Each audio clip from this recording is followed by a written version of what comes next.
best in the game. What are you doing with your time post-soccer? And an amateur at life. You're late. Can I pick up for dinner after? Well, if we're back by 7.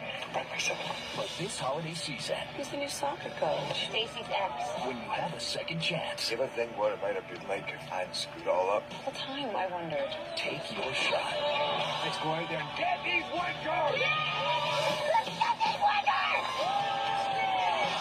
Playing for keeps. Rated PG-13. Now, I know what some of you are thinking out there. That first movie doesn't look all that bad. It looks like a generic-ass romantic comedy. Well, on paper, it does look like that, but then you gotta dig deep. It's one of those movies you have to dig deep into to smell the grotesque amount of pretentious and emotionally manipulative bullshit they pull on you. Because keep in mind, who directed this movie? The same man that gave us 7 pounds. Welcome to Time About the Movies, everybody. No intro this week, obviously, because this weekend does not really deserve it. We've got 2 films on December 7, 2012. I have 3 up there. December 7, 2012, 2 films. And, at least the other one will be better. This one, not so much. Playing for Keeps. This is a movie that stars Gerard Butler as a professional footballer, a soccer player to us in the U.S., who moves to Virginia to win back his ex Stacy, played by Jessica Biel, and their son Lewis. There's also characters played by Catherine Zeta-Jones, Dennis Quaid, Judy Greer, Uma Thurman. A good cast involved in here in a movie that, again, does not sound like a movie that is wrong on paper, but just the tone and the way the film plays out. Oh my God, this movie is an atrocious, atrocious mess of a film. Let me give you an indication of how this movie is played out. So, Gerard Butler's character, he's trying to get this call with you. He's trying to get this job at ESPN as a sports broadcaster, and Jessica Biel, his ex-wife, is trying to call her up on the phone.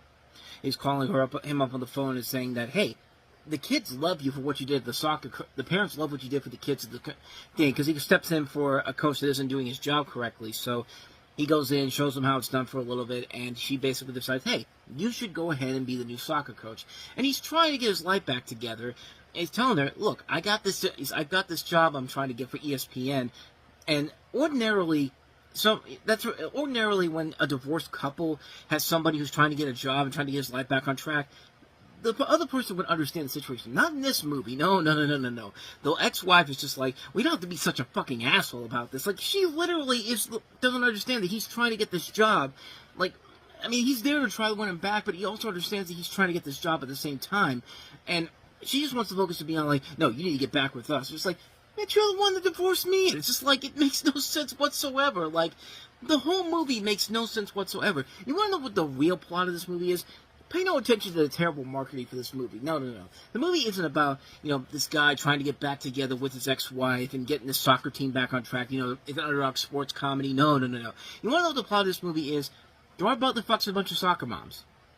That's literally it, because there's no other real premise to this movie whatsoever. Like, Catherine Zeta-Jones wants him, Uma Thurman wants him, Judy Greer wants him. Hell, Dennis Quaid, I think, wants him too, even though he's not gay in this, but he's trying his best to fit in with the rest of the people in this movie. There is no plot in this movie whatsoever. No premise whatsoever in this film. Nothing about it makes any sense whatsoever. Like, there isn't even a message of what they're trying to accomplish here. It's just kind of like, why are we even here? What are we even doing here? The worst part about this movie is that they spent nearly $60 million on this. For what? Like, what exactly in this movie is worth $60 million? And the short answer is the cast, because heaven forbid we can't just do a movie without a good script. No. If we get all these big names in here, then clearly they'll make a movie for us. And no, that's not the case here whatsoever. This is a terrible film. And for Gerard Butler, I mean, this was pretty much the nail in the coffin for his career in general, because he picks one bad movie after another. 300 and How to Train Your Dragon were a few bright spots, but after that, like, man, his career just completely fell off a nose deep dive big time. Okay, maybe not. Okay, he did Olympus Has Fallen, which wasn't that bad overall. We'll get to that in about a couple months from now when we get to March of 2013. But other than that, though, there's nothing in this movie that's worth it at all. Everybody in this movie plays a generic character. The script is all over the place. There's no idea of what they're trying to accomplish here. And again, this is from the same director that gave us 7 pounds. At least 7 pounds had a purpose and was trying to do something, even though it didn't work as well as it should. But this is a mess of a film. This is a terrible, terrible movie. Easily one of the worst movies of the year. Avoid playing for keeps like the plague. It's a movie that doesn't look bad at first, but once you dig deep into this hellhole, yeah, you start to see that, yeah, this is a really, really bad film. Like, I love how the marketing title, the poster for tagline for this is, "This holiday season, what do you really want?" You know what I really want? A better movie with these actors than this pile of garbage. There you go. That's the way to end what's up here. So let's end the show with a much better film in general. Not a great film overall, but certainly kicks the crap out of playing for keeps. It's Hyde Park on Hudson. On Hudson is hugely entertaining and funny. We are not going to serve the King of England a cocktail. It's like a madhouse. Bill Murray dazzles as FDR. Forgive me for not getting up. It's a spectacular Oscar-caliber performance. A career best. One of the year's delights. You too comfy right there? And now Bill Murray is the Golden Globe nominee for Best Actor. We could have sold tickets for this dinner and made ourselves a pile of money. Hyde Park on Hudson, based on a true story. Rated R. The movie pretty much tells you the best thing about the film. That's Bill Murray as Franklin Delano Roosevelt. And yes, Bill Murray is absolutely amazing in this movie. He's the only reason you should check this film out.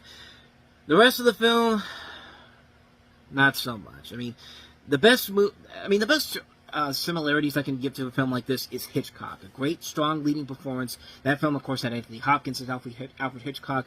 This one is Bill Murray, Franklin Delano Roosevelt. The best things about those movies. This one also has a problem with the script in general. It's a movie about, based off the private journals and diaries of Margaret Suckley, played by Laura Linney, who frankly FDR called Daisy, discovered after her death and fictionally dramatizes her close relationship with Roosevelt and the 1939 visit of King George VI and Queen Elizabeth to Roosevelt's home. Of course, as I said, Bill Murray's playing Franklin Delano Roosevelt, King George is played by Samuel West, and Olivia Colman plays Queen Elizabeth. It was directed by Roger Mitchell. Roger Mitchell, of course, gave us Notting Hill. He also did Changing Lanes, and Morning Glory was the last thing he did. And like I said, it's not a bad movie, but it's the script overall that really kind of falls apart. There's nothing about it that really makes it stand up on its own merits. There's nothing about it that really makes it say it's an incredible film overall. The only thing that makes this movie elevated from where it is Bill Murray as Franklin Delano Roosevelt. And Bill Murray's a guy who's always gotten a bad rap as a dramatic actor. Not because he's bad or anything, it's just that nobody ever really wants him to play a dramatic role because nobody ever goes to see the films. I mean, that was like that back in the day with The Razor's Edge, and he was great in that movie. Rushmore was great. Even though it's more of a comedy, it's much more of a dramatic performance than we're used to seeing from Bill Murray. Lost in Translation, Broken Flowers. Whenever Bill Murray does the dramatics, he's usually very good at it. Case in point in this film. I just wish there was a better movie to work around him with. I mean, he's really great in this, and you can only wish that there was a great script here to make this really stand out as one of the big contenders of the Oscars that year. But sadly, it isn't there. And I do say sadly really seriously because yeah, Bill Murray deserves a lot better. He should have gotten an Oscar for Lost in Translation. I mean, that's a film that he should have more than deserved to win the award for. But yeah, here's another solid performance from him. I would say only watch it specifically for his performance. I think that's the one reason I would say go back to this movie. But other than that, though, for a one-time watch, it's fine. But it's not one you're going to want to watch over and over again. But I will say you'll want to watch it. If there's any other reason you'll want to watch it again, is to see this great performance by Murray in general. Because he really is the best thing about this film, plain and simple. So there you go. That's my thoughts on Hyde Park on Hudson. In a hole in the ground, there lived a hobbit. The world is not in your books and maps. It's out there. What? No, no.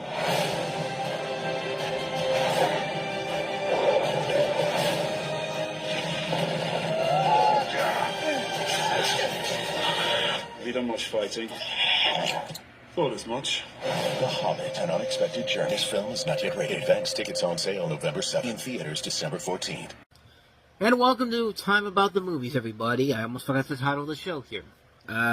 Only one movie to take a look at this week. There's no special intro and all that type of stuff. We're just jumping right into it for this movie that comes out on December 14th, 2012. And that is, of course, The Hobbit, An Unexpected Journey. This is, of course, the long-awaited prequel to the Lord of the Rings trilogy that had been in development for a number of years. I mean, right from the very beginning when the Lord of the Rings series came to an end with Return of the King 9 years prior, they were already talking about doing another movie series based off the Hobbit books.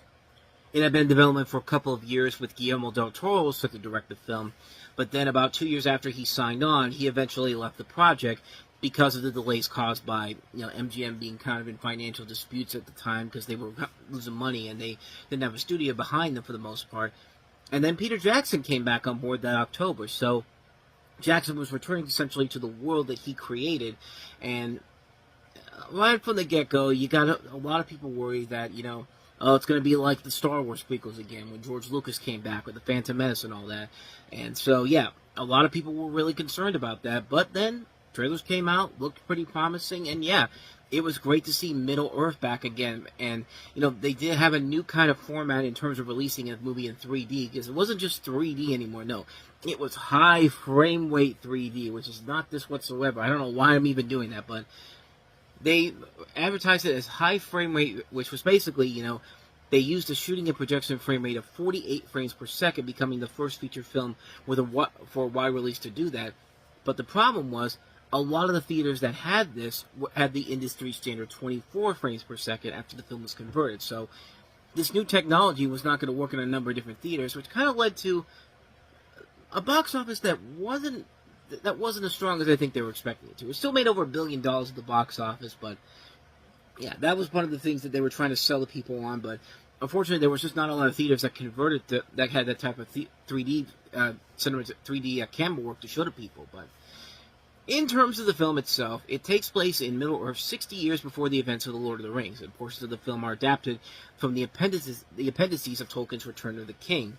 In an unexpected journey, we have the story of Bilbo Baggins, played by Martin Freeman, who is convinced by the wizard Gandalf, once again played by Ian McKellen, to accompany 13 dwarves, led by Thorin Oakenshield, played by Richard Armitage, on a quest to reclaim the Lonely Mountain from the dragon Smaug, played later on by Benedict Cumberbatch. The ensemble cast in this film includes Ken Stott, Cate Blanchett, Ian Holm, Christopher Lee, Hugo Weaving, James Nesbitt, Elijah Wood, Andy Serkis. It also features Sylvester McCoy, Barry Humphries, and Manu Bennett. And a lot of the characters, of course, from The Lord of the Rings are in this movie, including, you see Gollum in this movie, of course. You see a lot, like I said, a lot of the characters from The Lord of the Rings. And the movie didn't get the greatest reviews overall. It still did decent numbers, 64% on Rotten Tomatoes, which mostly means mixed reviews in general. And most people criticized it mostly because of the fact that, the deliberate pace of the movie robs the material of some of its majesty. I mean, that's what it says on Rotten Tomatoes, but I mean, I saw the movie back then. I didn't think it was all that bad. I actually did kind of enjoy it for the most part, mostly because it was my first time seeing The Lord of the Rings on the big screen. I saw this on the same day that I saw the last Hobbit movie. So my first experience really with Lord of the Rings started with The Desolation of Smaug. That was the first one I went to see on the big screen. And then, as time went on, when the last one came out, I was there for the marathons at the Cinemark theater I usually go to, where they showed An Unexpected Journey first, then Desolation of Smaug, and then for everybody, they were going to get to see Battle of the Five Armies for the first time. So that was my first time experiencing the Lord of the Rings films through this movie, and the Hobbit films is through. My first time seeing this was when I was going to see the last film, because I didn't see, like I said, I didn't see this one before in theaters or on Blu-ray. I had the Blu-ray for the longest time, and I just never got around to seeing it. But I actually did think it was enjoyable to see. It was great seeing this world on the big screen, and it really was a film that really did take me away, and gave me a lot of reasonings to why people love these movies in general. Plus, it does a better job of creating a prequel to an already established universe than something like Harry Potter would do a couple of years later. I mean, say what you will about the Hobbit movies, they beat the crap out of Fantastic Beasts almost instantly out of the park. I mean, there's no denying these movies are much, much better than anything that comes out of Fantastic Beasts overall. The casting overall is really good. I think Martin Freeman playing Bilbo Baggins was a smart decision. He looks like a young Ian Holm in this, and he does a very good job of doing that. Of course, Ian Holm plays Bilbo in the Lord of the Rings films. And again, it's cool to see all the characters from the Lord of the Rings coming together in this movie. And once again, it's been so long after the last Lord of the Rings films. I mean, yeah, it's fun to see everybody coming back here. It's like when you see the Harry Potter cast getting back together for the Universal rides. Like, that's cool that they can still get back together and still look the same way they did the last time we saw them. I mean, that's something that's really impressive about what they do there, but I will say, though, this one is not my personal favorite of the Hobbit movies in general, but it's still a movie I really do like. I think it is much better than people let on. I think it is a very fun film overall, and it definitely is nice to head back to Middle-earth to see what they can do with these stories that started off this whole thing altogether. So, I really enjoyed it. I thought it was a ton of fun, and yeah, that's really all I got to say about The Hobbit: An Unexpected Journey. It's a good, fun film that, you know, for a first-timer into the series, this was worth it. This was worth it overall. Like, if you're getting into the Lord of the Rings series for the first time, it's not a bad movie to get you started off with overall. So, The Hobbit: An Unexpected Journey. We cop do, which you do pretty much, with one minor difference. Every suspect was a trained killer. Jack Reacher is a brilliant movie. They want me to run, then I'm gonna finish this. Rolling Stone raves. Tom Cruise nails it. It's smart, fun, and a dazzling ride. What is that on your head? You don't want to know. Jack Reacher, for the PG-13, starts Friday.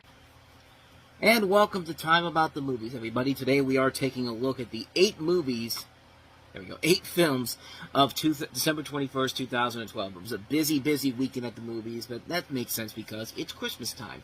As I mentioned, we have 3 films from one studio. Paramount Pictures has 3 films out this weekend. Here's the first one, Jack Reacher, based off of the best-selling books by Lee Child, and this one in particular is based off of the book One Shot.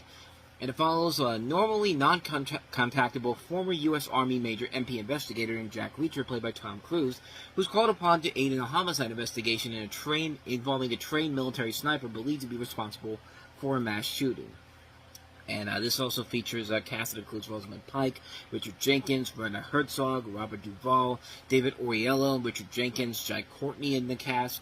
But most notably, this was directed by Christopher McQuarrie, who would later go on to work with Tom Cruise on numerous projects, including also his next film, Oblivion. But also he did the next couple of Mission Impossible movies, and of course he would take control of that series all the way to the very end. And of course he did, Top Gun Maverick.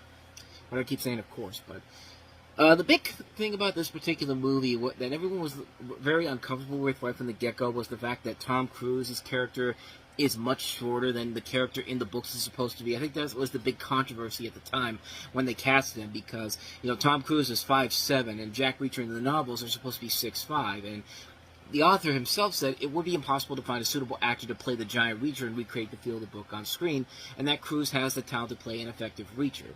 And so, I mean, the big thing, I mean, it's kind of a big deal, but at the same time, if he's making it work, there really should not be a big deal about this whole thing. And it's Tom Cruise doing what he does best here. This was kind of the beginning of his comeback. You know, Mission Impossible Ghost Protocol was a massive success the following year, and, you know, after all these years of having these middling productions, especially his time at the MGM, at United Artists, how that failed to take off, this movie feels right at home with what you expect from Tom Cruise in general. And like I said, it's a chance to see what these two, Tom Cruise and Christopher McQuarrie, will do together later on down the road when we get to stuff like Top Gun Maverick and, of course, the other Mission Impossible movies. So, in this case, I think it does work. And, hey, we did eventually get a proper height Reacher later on down the road with Alan Ritchson doing the Amazon series, which is pretty good overall.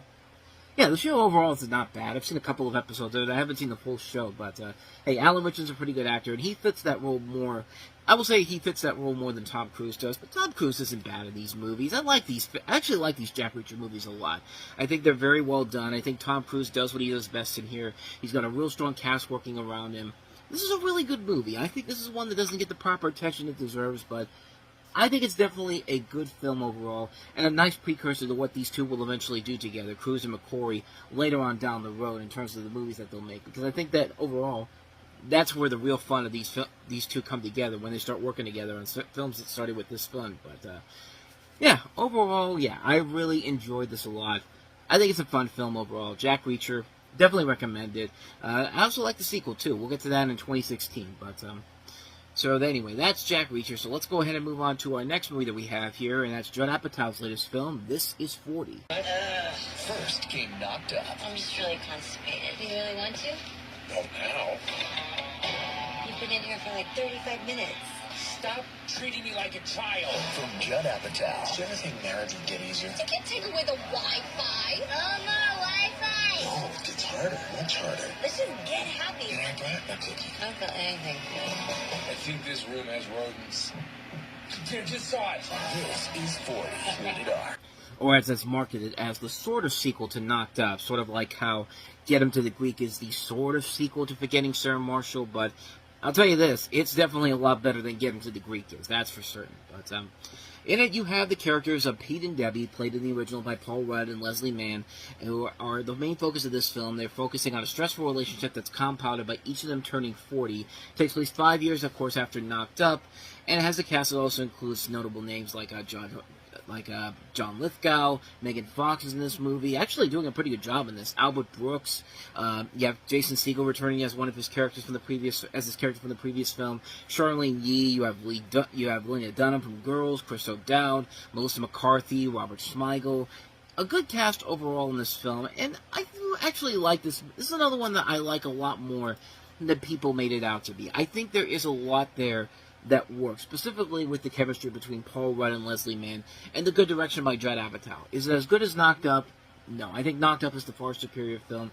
This one definitely drags on a little bit more. It's over 2 hours long, and I really feel like that was unnecessary. But again, it doesn't hurt the ebb and flow of the movie. It's actually one of the more enjoyable Judd Apatow films as a director, especially nowadays where he's been making more misses than hits as of late. I mean, his last really good film was probably Trainwreck, I think?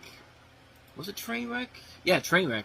Because then the bubble started to burst with stuff like The King of Staten Island, which was not the worst, but certainly not as good as it could have been, and also The Bubble, which is easily the worst thing he's ever directed. But I like this one a lot. I think it's definitely a lot better than people let on. It's good to see Leslie Mann getting some more leading film roles, and I like her a lot. Paul Rudd's pretty good in here, too, like I said. I mean, they work off each other very well. They have a lot of good characters in here. Good elements overall. Nowhere near as good as Knocked Up, but I still really enjoyed the hell out of it. I thought it was a ton of fun, so not much more to say about that one. This is 40. This is a really good film. And once again, we have another movie that gets badly criticized, but I don't know, I kind of like it. Seth Rogen and Barbara Streisand starring in The Guilt Trip.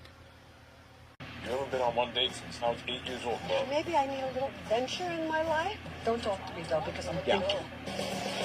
You want to come on my trip with me? You want to drive cross country with me? Yeah. I can't wait. I got my Walkman. No Walkman? You have to get in a time machine before you use that? This whole thing didn't really go the way I planned. Sweetheart, it went better. The Guilt Trip. Well, you're in the wrong car. I'm over here. Rated PG-13.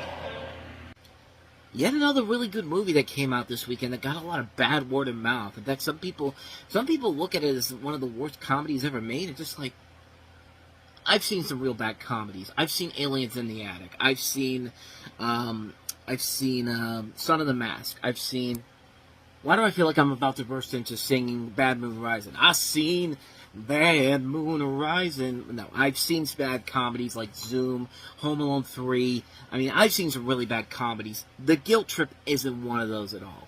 It's a simple concept where you have Seth Rogen as an inventor who invites his mother, played by Barbara Streisand, on a cross-country trip as he tries to sell his new product while also reuniting her with a lost love.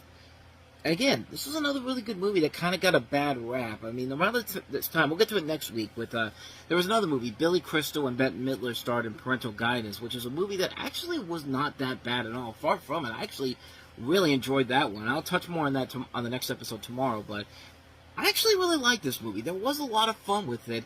I liked the chemistry between Seth Rogen and Barbara Streisand. You do believe them as son and mother here. Their chemistry overall was really good. It does lead to some really good, hilarious lines between the two of them.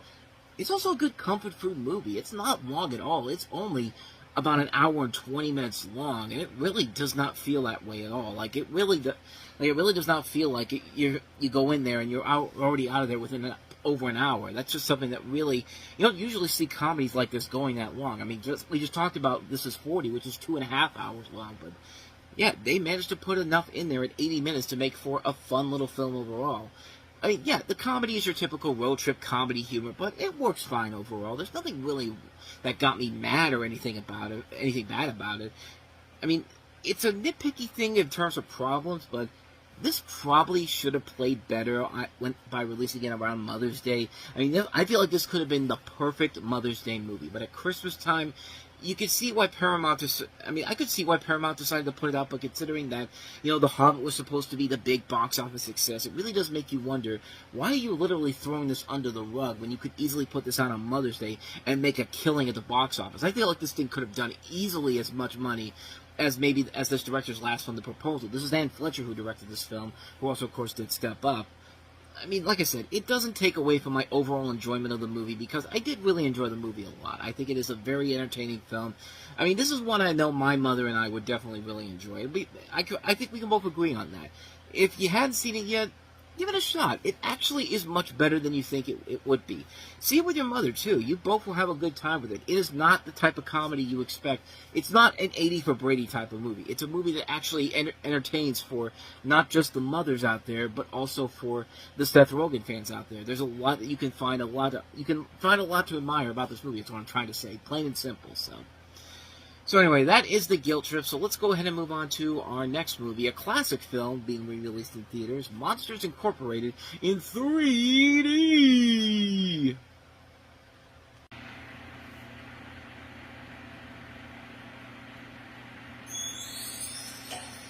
Roz, you're looking fabulous today. Is that a new haircut?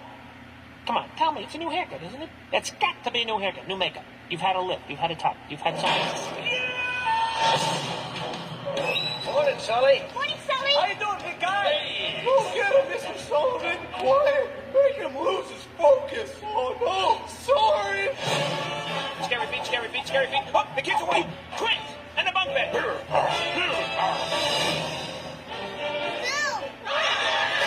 There's a kid here. A human kid. Come on. That thing is a killing machine.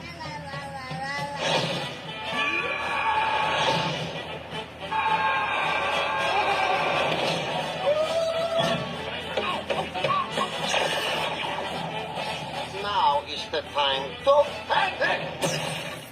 What are you reading? Kitty.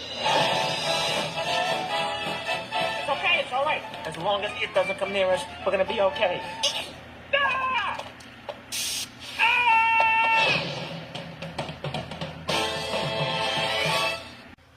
Disney's last 3D re-release. Now, there was a planned re-release of The Little Mermaid in 3D that was supposed to come out in theaters, but then they eventually just shipped it off to Blu-ray after the underwhelming successes of Finding Nemo and Monsters Incorporated, and Beauty and the Beast, too. They were nowhere near as popular as the Lion King success over a year ago. So that trend kind of petered out there, but we've seen nowadays that we're getting more re-releases nowadays when there isn't any big new releases. We just had Back to the Future this past week over at Universal, but Monsters Incorporated, and unlike Finding Nemo, which they were putting that out there to see if the demand was there for a new Finding Nemo sequel that would be getting made soon, Monsters University was already well into production and was going to be coming out the next summer. There had already been trailers out there, so they wanted to build the buzz up for Monsters, Inc., and so they put this out back in theaters again for the first time. And what's interesting is that with Monsters Incorporated, I had seen every Pixar movie in theaters up to that point except for Monsters Incorporated. And I had a chance to go see it, but I eventually didn't do it. I could have filled out the quota right there to see all the movies in theaters, but I had Christmas shopping to do around that time, and I just didn't really have the time to get out there. But, not really much more I can say about Monsters Incorporated that I didn't already say when this movie came out in November in 2001. But it was one of my favorite movies of that year. Still is a movie I really admire a lot. And like I said, they did this to build the hype up for Monsters University coming up the next summer. And like I said, it was the last official Disney 3D re-release. But they have not stopped the Disney re-releases since then. Of course, we've had Nightmare Before Christmas, Hocus Pocus, Home Alone, Alien, you name it. They've all come out since then. So even though they aren't doing the 3D re-releases anymore, we still get classic Disney movies coming out in theaters, even to this very day. So not much more to say about that one. So let's go ahead and take a look at yet another 3D movie, and that is Cirque du Soleil, Worlds Away.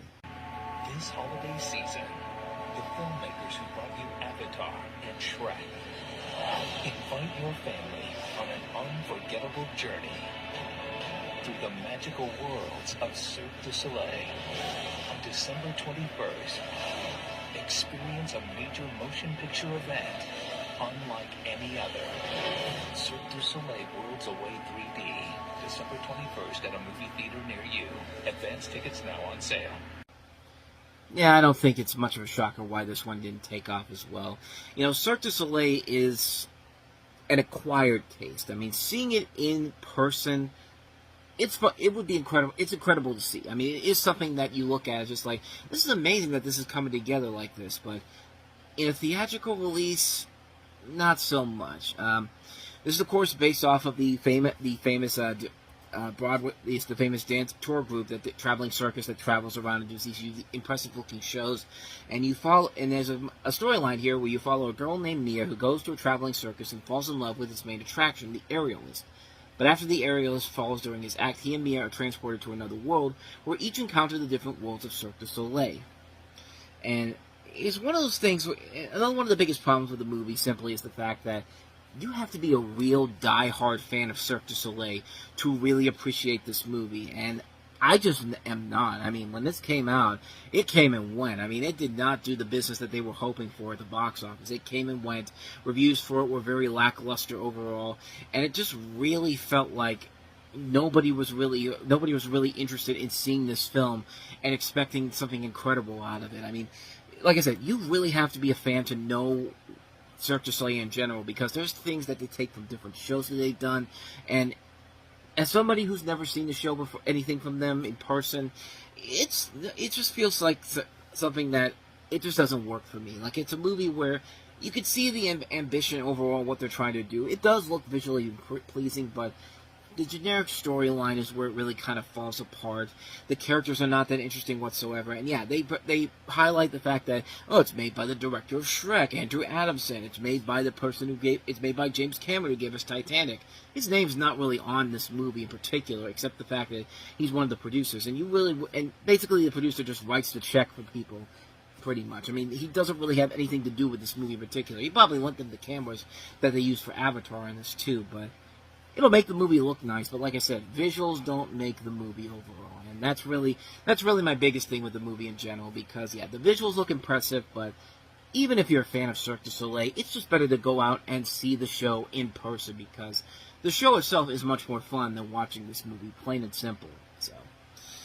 So with that said, let's go ahead and get back to some awards. Let's get to some awards contenders, because we have our first one here. Catherine Bigelow follows up her Oscar-winning success, The Hurt Locker, with her next film, Zero Dark 30.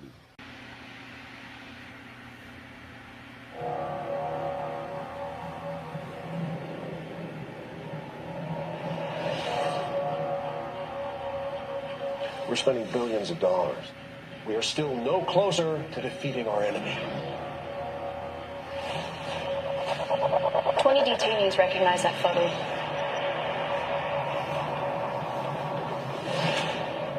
No birth certificate, no cell phone, the guy's a ghost. He's right in the inner circle. The whole world's gonna want in on this. I want targets. Where was the last time you saw Bin Laden? Oh my God, is that what I think it is? Where was the last time you saw Bin Laden?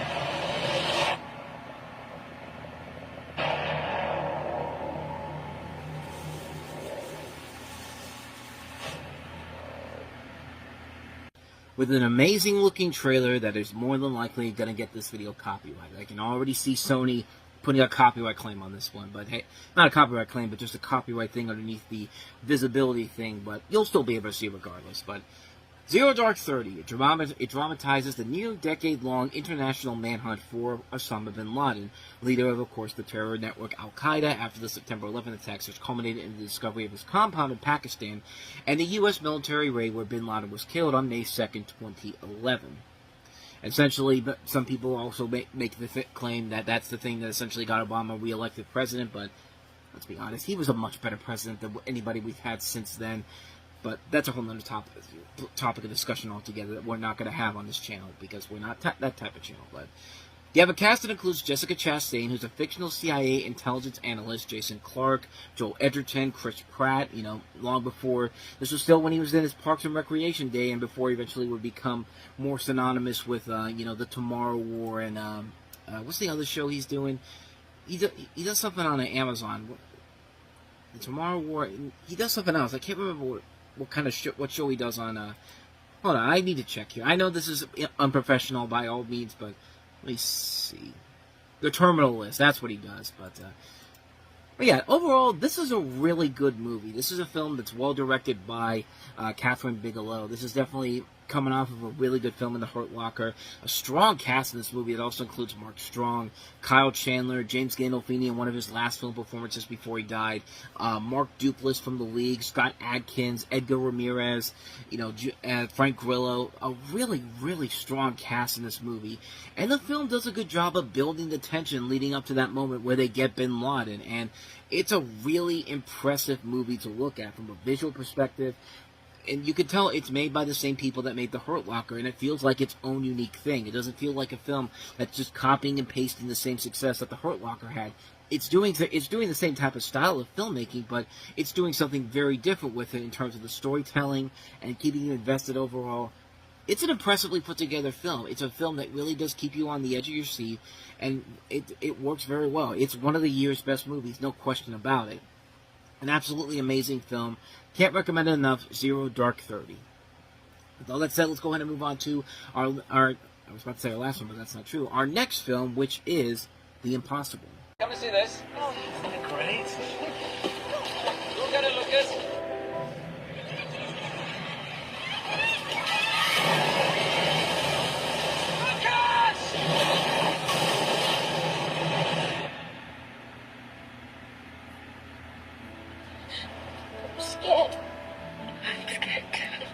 When you make a true story, you have a responsibility to the people that you're playing. But in this film, you have a responsibility to everybody that was touched by the tsunami.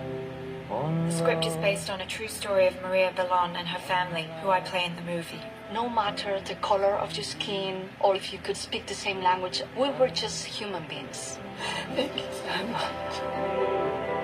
She's an incredibly strong and courageous woman. How she survived physically, but emotionally, she's an inspiration. The Impossible, rated PG-13, in select cities December 21st. Directed by Juan Antonio Bayona, who also gave us The Orphanage and would later go on to direct The Monster Calls and also Jurassic World Fallen Kingdom. This is based off of a story that took place during the 2004 Indian Ocean tsunami and follows a family who's on vacation there, and the tsunami hits, and the main focus of it is Maria Bellon, played here by Naomi Watts, and the father is played by Ewan McGregor. The son is played by Tom Holland in his first film appearance. I mean, this, of course, he later go on to play Spider-Man, of course, but this is a really good film. It's a really interesting film overall. It's not an Oscar bait, but it's not your typical Oscar bait movie. It's an engaging storyline about this real true story that happened with this woman and her family who were on vacation during this whole thing, and then all of a sudden the tsunami hits, and it's all about trying to survive this whole thing in general. And it's a great movie that keeps you on the edge of your seat with its strong cast of Naomi Watts, McGregor, Holland. Everybody plays their parts really well here. It's a really engaging film. It's a really entertaining film on so many different levels, and it's a movie that doesn't give you the emotional manipulation of an Oscar bait movie. It doesn't do that here. It actually keeps you compelled throughout the course of the film, just seeing how this woman and her family are going to get out of this whole thing. It's a well-made film. It's a film that does not get the proper attention it deserves, but it's a movie that is really, really well done and how they really portrayed this. I mean, people who survived this said it was actually very accurate overall, and it wasn't being over-dramatic or, completely doing the whitewashing thing. No, they did the best job that they could to tell the story with as much legitimacy as they had to work with. It's a really great film. I can't recommend it enough. Seek it out if you haven't seen it. The Impossible. It's not impossible what makes this movie so great, so let's go ahead and move on to our last movie that we have here, and that is Michael Haneke's Amour.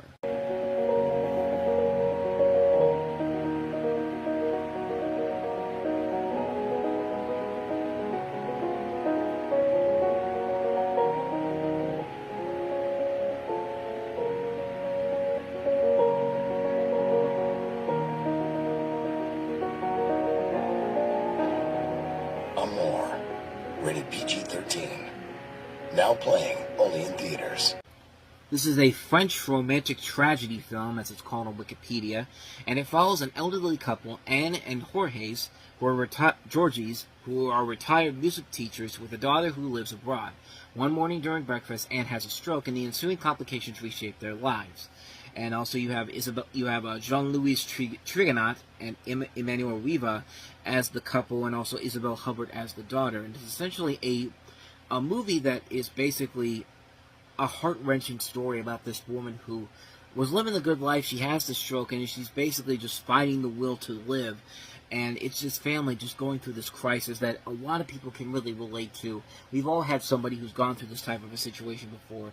And just to see it on screen with this elderly couple, it's gut-wrenching to watch, man. It's, again, kind of like with The Impossible, it's not a movie that's trying so hard to get Oscars out of it. It's a movie where it really does feel like everybody's being earnest here. They want to tell an engaging story, an entertaining story, an intriguing story overall that isn't going to be afraid to pull no punches is what I'm trying to say.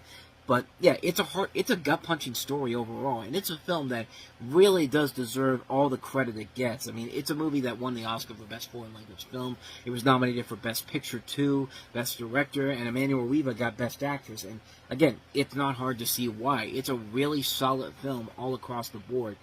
It's a hard film to watch, but it's a beautifully put together film overall. I really enjoyed this one a lot. I think it's a very well done film. Another one of those great movies that came out at the end of the year overall. So, yeah, definitely one you should want to check out. Do you know what a bounty hunter is? You kill people, and they give you a reward. I'm looking for the Brittle brothers. However, I don't know what they look like, but you do. They called my wife, and they told me, but I don't know who to. I need your help. If you do this, I'll take you to rescue your wife. Where are we going?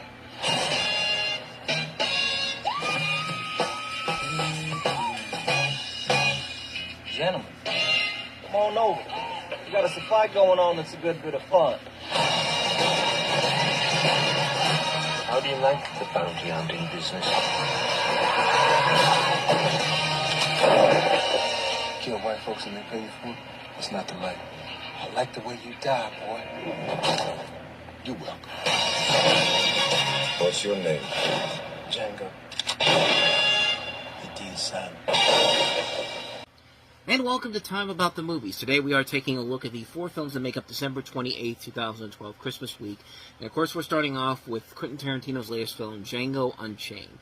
This is set, of course, in the antebellum South and Old West, and it's a highly stylized revisionist tribute to spaghetti westerns, and its title refers particularly to the 1966 Italian film Django, which starred Franco Nero, who actually has a cameo in this movie. In the film, you follow an enslaved man played by Jamie Foxx, who's trained under a German bounty hunter played by Christoph Waltz, with the ultimate goal of reuniting with his wife played by Kerry Washington. You also have a cast that includes Leonardo DiCaprio, Samuel L. Jackson, Walton Goggins, James Remire, Michael Parks, and Don Johnson in this film. And I'll be honest, I did not see this movie when it first came out because I just really had no interest in it, man. I like Quentin Tarantino's work a lot, but something about this one felt like it was so agitatively obnoxious to it. Like, it's Quentin Tarantino doing this out of the way that he's been making his other movies in general. Look, I have nothing against any of the actors involved in this film, nor do I have anything against Quentin Tarantino as a filmmaker, but when Tarantino doesn't realize is that just because you're writing a movie about a blaxploitation western, that does not give you the right to use the N-word as much as you want to here. I mean, I understand that they may have been how people talked back in those days, but there was no reason for that many iterations of the N-word in this movie. I mean, Jackie Brown didn't overuse that word. Neither did Pulp Fiction. Neither did something like Kill Bill. And, I mean, those are my favorite Tarantino movies. I mean, would it make Kill Bill more entertaining if the "See You Next Tuesday" word was used a lot? No, it would be the exact same thing. Like, even the Boondocks doesn't use the N-word as much as you would expect it to. But then again, that's on television. But, I mean, that's a regular word used on that show, but they don't use it as much as this movie does. And that's really my big problem with the film in general. The overuse of the racist language. It does not feel like he's doing it for the reasoning that, hey, everyone talked like that back then, so it's got to be in my script. No, I feel like he feels like he has the black card, so that means he can say whatever he can use that word if he wants to. But That's not how that works, pal. I mean, I'm just telling you right now, like, I mean, if they had toned down the racist language, the movie probably would have been great overall. I think the performances overall are really good. I like Jamie Foxx in this. I thought Christoph Waltz was pretty good in here. He won his second Oscar for a Tarantino film with this. Leonardo DiCaprio, this is probably his best overall performance I'd seen up to that point, playing the villain in this. What was his name? Candy something. It's Monsieur Calvin J. Candle. Why did I think it was Candy? But then again, he is the owner of the Candyland Pavilion, so maybe that's where I got it from. But either way, Leonardo DiCaprio is pretty awesome in this movie. I mean, just the way he talks in this, like, this is one of those. It's not one of those great movies where he should have gotten an Oscar for this. I mean, this is the movie that he probably should have won it for. But it also doesn't help that the movie is way too long. It's 3 hours long. It's hard to stay with it if there's no real action going on. But more importantly, there's nothing really about this movie that feels like it's authentic and trying to be like what Tarantino did back in the day. It's obnoxious at times with its lame brain attempts at comedy at times. I mean, there's really lousy bits of comedy in this movie where you have people like, you know, Channing Tatum and Jonah Hill showing up in this movie for no particular reason. Like, it just makes no sense to me. And I don't know. I'm one of those few people that really didn't like this film, unlike a lot of other people who really enjoyed it, but I've tried to find something of value to it after all these years. I still couldn't find it, man. It's way too long. The action's not really all that great. The performances are good, but they're overshadowed by way too many racial slurs that should have been trucking down big time. I felt like this was a major missed opportunity. I'm going to be one of those people that says that, and will probably be seen by many as wrong, but hey. That's the power of free speech, man. You can say what you want to and give a different opinion than you're used to hearing, and yeah. I did not like Django Unchained all that much. I thought it was a major step down for Tarantino, but the good news is his next movie, The Hateful Eight, will get him back on track. I actually really do like that one a lot, but we're still a couple of holiday seasons away from that one, so anyway, that's Django Unchained. Not a fan of that one, unfortunately. Nor am I really a fan of our next movie, but I can at least watch that one for some of the more stupider stuff in it. But let's talk about that film, Les Miserables. On Christmas Day, I know you are. In our darkest moments, I had a dream my life would be. Hope will light the way. So different now from what it's From the Academy Award-winning director of The King's Speech. Don't worry, I'll keep you safe. Rated PG-13. So yeah, when you watch that, you can kind of see the pros and cons of the movie that we'll get into in just a little bit here, but this is, of course, the second film. This is another adaptation of the classic book by the same name. We already covered another version from 1998, which starred Liam Neeson, Jeffrey Rush, and Uma Thurman, but this one is more of a straightforward musical adaptation of the story. Directed by Tom Hooper, who, of course, gave us The King's Speech, which, sorry, still not a fan of it. And this one, I'm not really a fan of it, except for a couple of the notable things I'll get to here, but set in France during the early 19th century, the film tells the story of Jean Valjean, played by Hugh Jackman, who, while being hunted for decades by the ruthless policeman Javert, played by Russell Crowe, after breaking parole, agrees to take care of a factory worker's daughter. The story reaches resolution against the backdrop of the June Rebellion of 1832. This is also a movie that features a cast that includes Hathaway, who won her Oscar for Best Actress in this, Best Supporting Actress, I should say, excuse me, Amanda Seyfried, Eddie Redmayne, Helena Bonham Carter, Sacha Baron Cohen. A good cast overall in here. The visuals overall are pretty impressive overall. And I say the film is bad. It's not really. I mean, the performances I think that really stick out the most are Jackman, Hathaway, Amanda Seyfried, Eddie Redmayne. Those are performances that work. The musical numbers overall are pretty good. I mean, the film overall isn't bad, but let's just be honest here. The real reason why I think this movie has any memorability is Russell Crowe, and not for the reasons you think. And if you've seen the movie, you know exactly what I'm talking about. 601, your time is up and your parole's begun. You know what that means. Yes, he's so free. Follow to the letter your itinerary. Name is Jean Valjean. And I'm Javert. Do not forget my name. Oh, believe me, Javert, we will never forget your name, especially after this performance. I mean, yeah, Russell Crowe in this movie is absolutely awful. I mean, his performance, specifically when the guy sings, I mean, it's bad, but it's that so bad it's good type of hilariousness. I mean, you can't help but laugh when the film begins, and he's literally going like, "Now, prisoner 24601, your time is up and your parole's begun," like that. Like, he's over the top with it. Like, everybody else is really trying. Hugh Jackman really is trying in this movie, and he makes it work, and Hathaway's trying. But Russell Crowe, man, like, that voice, that over-the-top voice he's given, you know, the part where he kills himself, and he goes like, "Damned if I yield at the turn of the tide, I am the law," like, that type of stuff. It's just like, nobody looked at this and said, "Russell, buddy, can we ask you to at least try and do a better take of this than Russell Crowe's probably just like, I'll throw my bloody phone at you, my telephone at you," because, you know, of course, that's what Russell Crowe was known for back then. But I mean, honestly, I mean, this is a performance that is bad, but it also kind of helps with the film overall, because it is kind of fun to watch this over-the-top performance over these other really solid performances overall. I mean, I'll give it this. I badmouth this director for his last movie, The King's Speech. Rightfully so, because I think it's a terrible movie. But this one, I at least give him credit for at least attempting to make a pretty solid musical adaptation of this. And for the most part, it works. On its own levels, it's a good movie. Is it a great movie? No. But it is a fun film, not just because of the stuff that's great about it, but also the really hilarious over-the-top stuff, like Russell Crowe singing his over-the-top ass off. I mean, there's the fun factor in this. I'm not going to say it's a great movie, but I'll give it this. It's better than his last movie. I like it. I think it's fun for what it is. But yeah, it's a very jumbled, mixed bag of a film overall, but I lean towards liking it for the more ridiculous stuff than I do liking it for more of the positive stuff here. So take that for what you will. But anyway, yeah, that's Les Miserables. So let's go ahead and move on to what's probably going to be the most controversial opinion of this episode, and that's the fact that this next movie, Parental Guidance, I thought was actually kind of fun.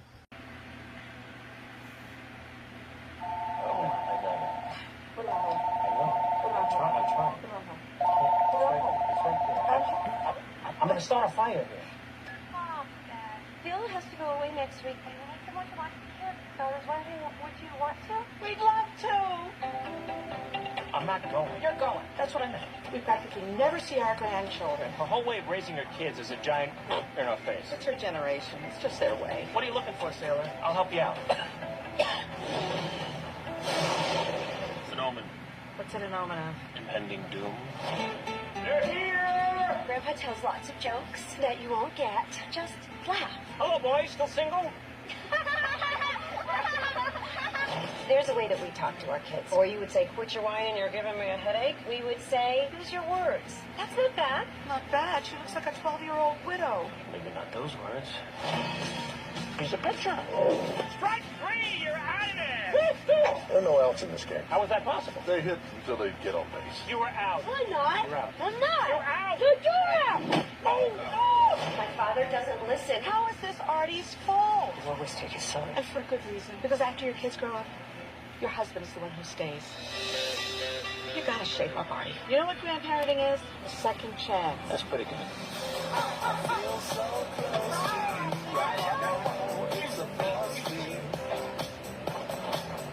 You're a great kid, and you're a really good mother.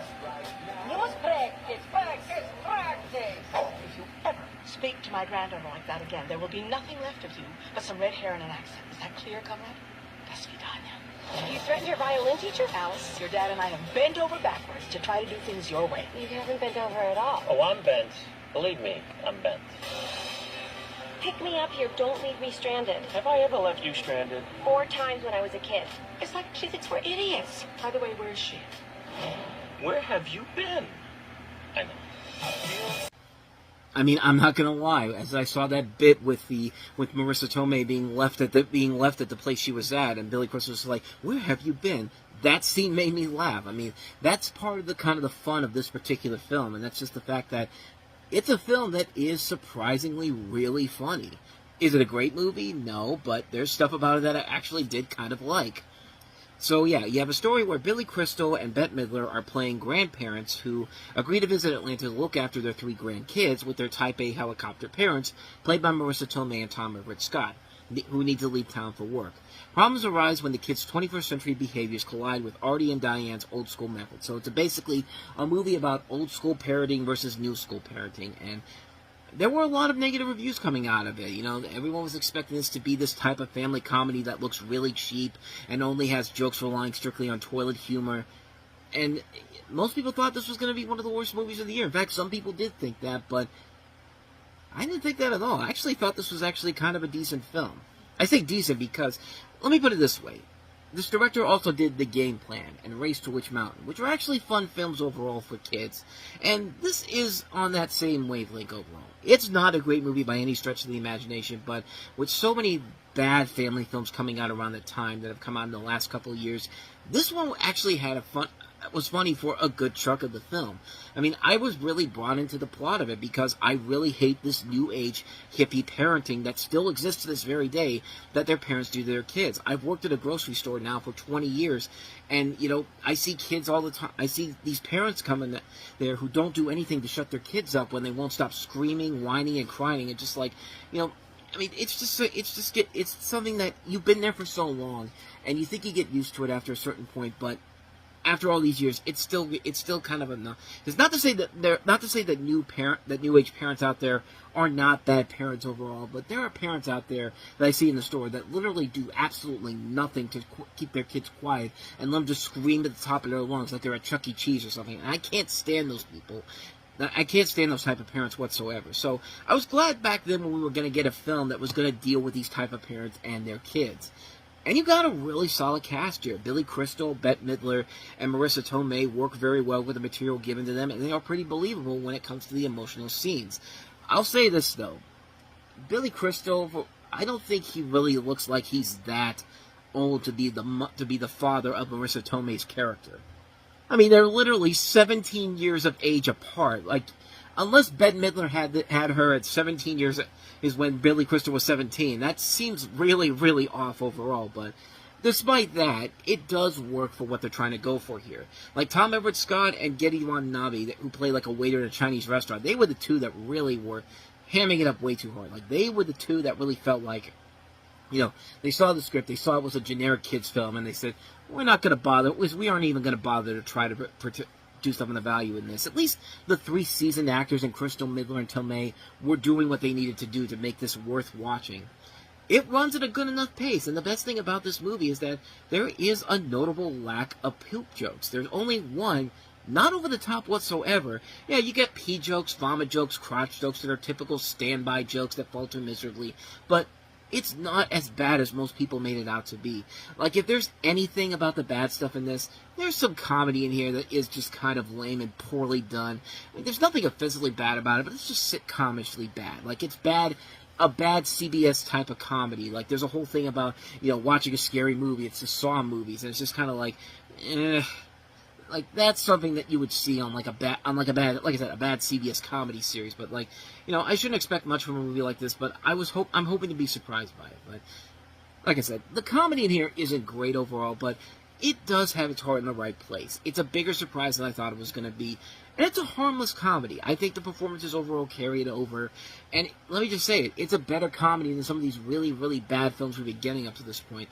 Fun Size, Old Dogs, I mean, those are really terrible movies, but this is one that actually felt like it was trying, and while it didn't succeed all the way through, I had a good time with it. I actually do think it's a lot better than people let on. Not a classic by any means necessary, but if it's on TV one day and there's nothing else on Saturday afternoon or something like that, you can pop it on and have a good time with it. It's actually not that bad of a film at all. I actually kind of enjoyed this one a lot. So I recommend Parental Guidance. If you go into it with the toy boat. If you go into it with the right mindset, there we go, you might have a good time with it. So that's Parental Guidance. So let's go ahead and move on to our last movie that we have here, Gus Van Sant's latest film, Promised Land. You sign this lease, it gives us the right to drill on your land. What kind of money are you talking about? You could be a millionaire. I know everything about your company. What you do, how to beat it. What happened? You were supposed to get in, get out. Steven and I can handle this stuff. This town, this life, it's dying, and you just don't get out of the way. We're not fighting for land, Steve. We're fighting for people. Promised Land, rated R. In select theaters December 28th, everywhere January 4th. A movie that has its heart in the right place, but not really a great film overall. This is one of those films that I was kind of let down by. Promised Land follows two petroleum landmen who visit a rural Pennsylvania town and attempt to buy drilling rights from the local residents. Matt Damon is one of the guys who's doing it, and the other one is Francis McDormand, and their kind of enemy in the beginning of this is John Krasinski. Rosemary DeWitt and Hal Holbrook are also in here. Krasinski and Damon actually wrote the script for this, which I thought was kind of interesting. Because, well, it makes sense, because Matt Damon won an Oscar for Good Will Hunting, and of course, we've seen what John Krasinski can do as both a writer and a director nowadays, so it makes sense that they would have a hand in writing this. But Gus Van Sant coming up, I think this is actually his first film he did after the success of Milk, if I'm not mistaken here. He did a couple of other movies, Restless, which I don't remember all that much, nor do I remember My Own Private River, so... But, yeah, actually, kind of after that, he hasn't really done a whole lot since then. The Sea of Trees, which I've never heard of. Don't Worry, We Won't Get Far on Foot, which I haven't seen, or Dead Man's Wire. So, yeah, this is kind of the last major film that I remember him being involved in. And, sadly, I don't think it's a great movie overall. It has its heart in the right place. There is a good idea to it. And I think the casting overall is pretty good, but... it's one of those movies where it's literally, it's literally the type of movie that is sticking it right in your face about the dangers of fracking and all that type of stuff. And you could, again, its heart is in the right place because fracking is something that can be seen as something that's damaging to a town. But you have to make it more interesting than what this movie is trying to accomplish. You need to have something kind of like a Silkwood type of vibe to it, where you talk about a serious issue and not just hammer in the point that, hey, this is serious stuff here that you need to be dealing with. And like that movie did it well on that subject here, but this literally feels like one of those videos that you would see in high school. Like when this would be the type of movie you see in high school when you'd have that day off, or you'd have that day off where they say we're going to show you a movie here and you're going to have to take notes and all that type of stuff.